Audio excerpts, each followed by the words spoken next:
हजरात एक ज़रूरी ऐलान सुनो। ਇਹ ਐਲਾਨ family choice sweet and bakers Kila Didar Singh ਵਾਲਾ ਹੀ ਤਰਫੋਂ ਕੀਤਾ ਜਾਂਦਾ ਹੈ। ਇਹਨਾਂ ਦੇ ਕੋਲ ਜਨਾਬ ਹਰ ਤਰ੍ਹਾਂ ਦੇ ਤੁਹਾਨੂੰ ਕੇਕ ਤਿਆਰ ਮਿਲਣਗੇ। ਕਿਸੇ ਵੀ ਕਿਸਮ ਦੇ ਫੰਕਸ਼ਨ ਵਾਸਤੇ ਕੇਕ ਤੁਹਾਨੂੰ ਚਾਹੀਦਾ ਹੈ 1 ਪਾਉਂਡ ਦਾ, 2 ਪਾਉਂਡ ਦਾ, 5 ਪਾਉਂਡ ਦਾ, 10 ਪਾਉਂਡ ਦਾ, 20 ਪਾਉਂਡ ਦਾ, 30 ਪਾਉਂਡ ਦਾ, 50 ਪਾਉਂਡ ਦਾ ਵੱਡੇ ਤੋਂ ਵੱਡਾ ਕੇਕ ਤੁਹਾਨੂੰ ਇੱਥੋਂ ਮਿਲੇਗਾ। ਸਾਲਗਿਰਾ ਵਾਸਤੇ ਲਵੋ, ਸ਼ਾਦੀ ਵਾਸਤੇ ਲਵੋ, ਕਿਸੇ ਦੋਸਤ ਨੂੰ ਫੈਮਿਲੀ ਨੂੰ ਤੋਹਫਾ ਦੇਣ ਵਾਸਤੇ ਲਵੋ। ਅੱਗੋਂ 12 ਰਬੀਉਲ ਅਵਲ ਆ ਰਹੀ ਹੈ, ਉਹਦੇ ਵਾਸਤੇ ਤਿਆਰ ਕਰਵਾਉਣੇ ਨੇ। ਤੁਹਾਨੂੰ ਹਰ ਤਰ੍ਹਾਂ ਦੇ ਕੇਕ ਇੱਥੋਂ ਤਿਆਰ ਮਿਲਣਗੇ।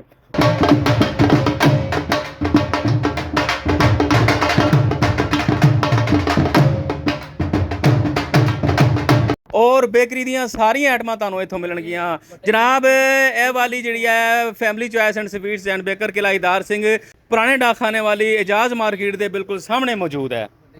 ਨਾਲੇ ਐਲਾਨ ਦੇ ਵਿੱਚ ਇਹ ਜ਼ਰੂਰੀ ਗੱਲ ਸੁਣ ਲਓ, ਜਿਹੜਾ ਵੱਡਾ ਕੇਕ ਤੁਸੀਂ ਬਣਵਾਓਗੇ 50 ਪਾਉਂਡ ਦਾ, 40 ਪਾਉਂਡ ਦਾ, 30 ਪਾਉਂਡ ਦਾ, ਉਹਦੇ ਅੰਦਰ ਜਨਾਬ ਖਸੂਸੀ ਡਿਸਕਾਊਂਟ ਵੀ ਕਰਨਗੇ ਜਨਾਬ।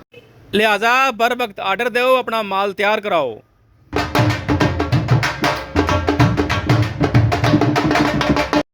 ऐलान खत्म तो फिर यह ना कहना किला दीदार सिंह वाले सानू कोई खबर नहीं हुई।